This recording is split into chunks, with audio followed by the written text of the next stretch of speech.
उपाध्याय का मैं रुख कर लेती हूँ। कमांड सेंटर में प्रणय उपाध्याय मौजूद है। प्रणय, यहाँ पर सचिन भामा जी स्टूडियो में मेरे साथ मौजूद है और 4 बजने का इंतजार है ताकि ये जो पूरा प्रोसेस है 4 फेजेस में ये लैंडिंग होनी है, इसकी तरफ सफलतापूर्वक बढ़ा जा सके। बिल्कुल, और मैं आपको बता दूं शोभना कि इस समय जो तमाम टीमें हैं, क्योंकि इसकी कई टीमें हैं, इसके अलग अलग एस्पेक्ट्स हैं, उनकी जुड़ी हुई टीमों के जो प्रतिनिधि हैं वो अपनी चेयर्स के ऊपर बैठ चुके हैं यहाँ पर। और जिस फेजेस का जिक्र कर रहे थे, ये जो ग्राफ है जो इसरो की तरफ से उपलब्ध कराया गया है, ये ग्राफ मैं आपको बताना चाहूंगा और समझाना चाहूंगा क्योंकि बहुत महत्वपूर्ण ये ग्राफ हो जाता है। आप ये देखिए कि जिस समय करीब 25 किलोमीटर की ऊंचाई के ऊपर चंद्रयान होगा, वहां से डिसेंट की प्रोसेस शुरू होगी और उस समय इसकी जो ऊंचाई है वो करीब 30 किलोमीटर होगी और जमीन पर जब ये उतरेगा तब इस पॉइंट से लेकर उतरने के पॉइंट तक की जो दूरी है वो करीब 745 किलोमीटर की होगी। यानी उतरते उतरते वो सीधे से नीचे नहीं आएगा, बल्कि सीढ़ियां स्टेप बाय स्टेप वो नीचे आएगा और हर स्टेज की अपनी भूमिका है। हर स्टेज के ऊपर कुछ इंजन फायर होने हैं, उसकी पोजीशंस चेंज की जानी है, उसका कम्युनिकेशन मेंटेन किया जाना है और इतनी ये जटिल प्रक्रिया है। जिस तरीके से सचिन भामा जी भी कह रहे थे कि ऑटोमेटेड लैंडिंग सीक्वेंस होने के बावजूद इसके अंदर सबसे ज्यादा खतरा होता है आखिरी के कुछ मिनटों का, आखिरी के कुछ सेकंड्स का, और इसीलिए जो तमाम जो चेकिंग की प्रोसेस है वो इस समय की जा रही है। और जिस तरीके से मैंने आपको पहले भी कहा था कि बस किसी भी क्षण जो ऑटोमेटेड लैंडिंग सीक्वेंस है उसके लोड होने का कंफर्मेशन आ सकता है।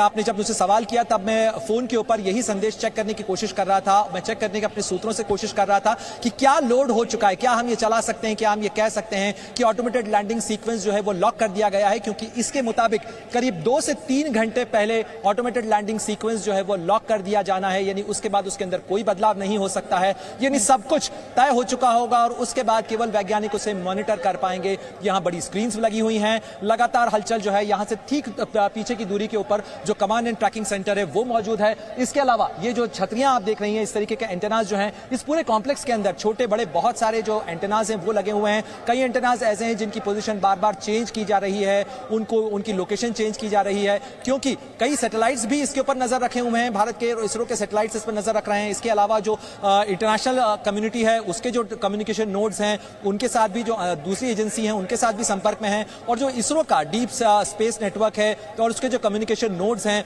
उनके साथ भी संपर्क में है। यानी जो तमाम चीजें हैं वो इस समय चेक और दुरुस्त कर ली गई हैं और तमाम एक बार फिर जो है फाइनल चेक इस समय किया जा रहा है और हम इंतजार कर रहे हैं बस वो ऑटोमेटेड लैंडिंग सीक्वेंस लॉक हो जाए शोभना, और उसके बाद हम ये कह सकें कि अब बस एक काउंटडाउन शुरू हो जाएगा। यानी वो जो 2 घंटे का इंतजार होगा और 5:44 का वो वक्त होगा जब ये डिसेंट की प्रोसेस शुरू होगी, यानी इसके नीचे उतरने की प्रक्रिया शुरू होगी।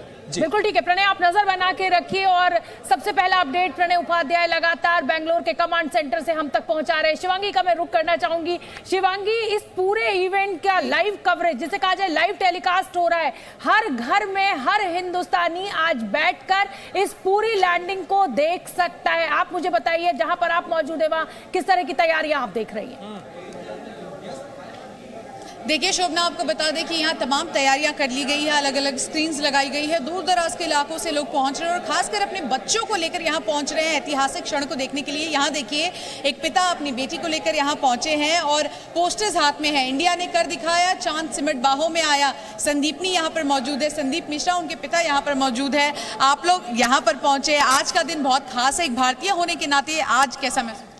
आज जब चांद की दहलीज पर हमारा प्रज्ञान उतरेगा और नन्हे नन्हे कदमों से चांद के दिल पर तिरंगा छाप देगा, तो ये दुनिया देखेगी कि भारत के मान, स्वाभिमान, अभिमान और गौरव के इस क्षण को, परिश्रम की पराकाष्ठा जो वैज्ञानिकों ने दिन रात अपने पसीने से सोना बनाने का काम किया है, वो वाकई सुखद क्षण है। मैं खुशनसीब हूँ कि जिंदा आंखों से भारत का जिंदाबाद होता देख रहा हूँ, इस्तकबाल होता देख रहा हूँ, एहतराम होता देख रहा हूँ। आज दुनिया देखेगी कि जो हम ना कर सके वो हिंदुस्तानियों ने कर दिखाया। यही उम्मीद है। और संदीपनी, आपने एक बड़ी अच्छी बात कही इससे पहले कि चंद्रयान 2 भी फेलियर नहीं था। हमने बहुत कुछ, कहते हैं कि कुछ नहीं होगा तो तजुर्बा होगा, हमने बहुत कुछ सीखा। आज भी बहुत उम्मीद है।